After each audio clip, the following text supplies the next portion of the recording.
The market smelled of iron and rain. Beneath the domed ceiling of Vathra Prime's grand trading hall, alien merchants bartered in a dozen languages, their voices rising and falling like storm tides. Lady Syrixa of House Marith moved through it all with the grace of someone born to command. Tall and lithe, with amethyst skin and hair like molten silver, she drew glances wherever she walked. Her violet eyes never lingered on the crowds.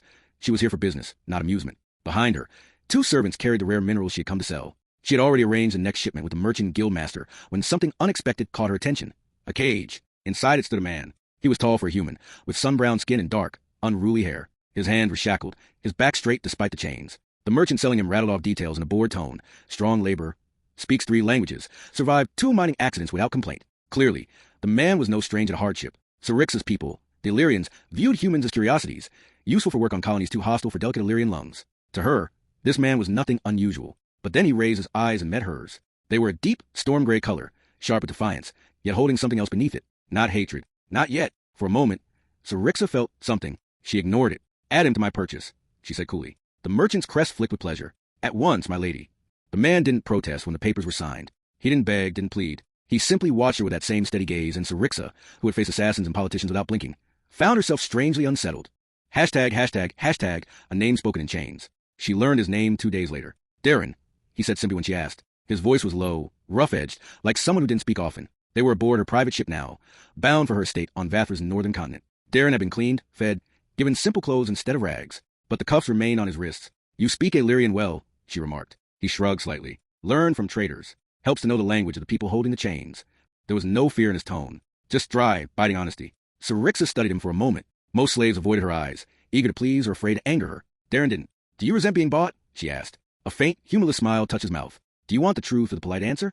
The truth, she said before thinking better of it. He met her gaze evenly. Yes. Something tightened in her chest. She told herself it didn't matter. He was human, a laborer, temporary. So why did she keep thinking about the way his voice wrapped around that single word? #### small freedoms. Days turned into weeks. Syrixa had estates to run, trade routes to manage, political rivals to outmaneuver. She shouldn't have noticed one human laborer among hundreds, but she did. Darin worked hard, clearing storm debris from the orchards, repairing fences after sand gales. But unlike others, he never groveled. When given orders, he obeyed without fuss, yet there was a quiet dignity to it, as if he chose to comply rather than being broken into it. She found herself speaking to him more often than necessary, at first about work, then about the human colonies, then about his past. He had been taken young, from a fringe world. He spoke little of family. Life had been labor camps, mining stations, one posting after another. Do you hate us? She asked one evening as they watched Vathra's twin moons rise. He was silent for a long time. Some of you, he said finally, some deserve it. And me? He glanced at her then, eyes unreadable in the silver light. I don't know yet. No one had ever spoken to her like that. Not a servant. Not even most equals. Syrixa should have been angry. Instead, she felt alive. #### cracks in the armor. One storm season, raiders struck a nearby trade convoy. Syrixa personally led a response team. Illyrians were warriors as much as merchants, and Darin, against orders, pulled a wounded guard to safety when the perimeter collapsed. When she confronted him afterward furious, he only said, Didn't think you want your people dying if it could be stopped. She stared at him. You risked your life. He shrugged. It was the right thing to do. Something in her shifted then, a slow, dangerous realization. This human with his storm-gray eyes and quiet courage, he wasn't just a possession. He was Darin, and she was beginning to care.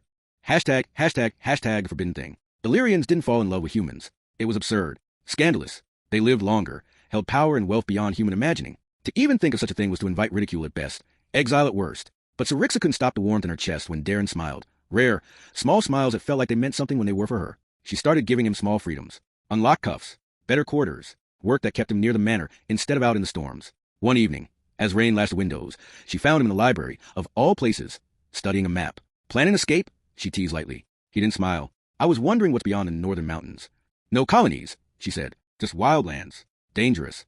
Dangerous, he repeated softly, like the word didn't scare him at all. Their eyes met across the table. Something unspoken stretched between them, fragile as glass. Syrixa turned away first, heart pounding. #### chains broken. It was a month later when she made her decision. Darin came to her office after a long day's work, expecting new assignments. Instead, she handed him a datapad with official seals. He read it slowly. Then again, his hands trembled. This is a release order, he said at last, voice rough. Yes. She kept her tone cool, hiding the storm inside her. You're free. A ship leaves for the human colonies at dawn. He stared at her like he didn't understand. Why? Because I can't keep you like this. Because you deserve more than chains. Because you earned it, she said aloud. And I won't own someone who should choose his own path. For a long moment, Darin didn't speak. Then he nodded slowly. Thank you, he said softly. #### the choice. The next morning, the ship waited, engines humming. Darin stood at the foot of the ramp, the datapad in hand. Syrixa came to see him off. She told herself it was simple courtesy. She didn't fool herself. This is goodbye, then, she said, keeping her voice steady. He looked at her for a long time. The wind tugged at his dark hair. I should go, he said finally. Yes. He took a step toward the ship. Stopped. Turned back. I don't hate you, he said quietly, in case you were still wondering. Something in her chest cracked open. Before she could speak, he closed the distance between them and very gently touched his forehead to hers, a human gesture, but one she understood. Then he was gone, up the ramp, into the ship's belly. Epilogue.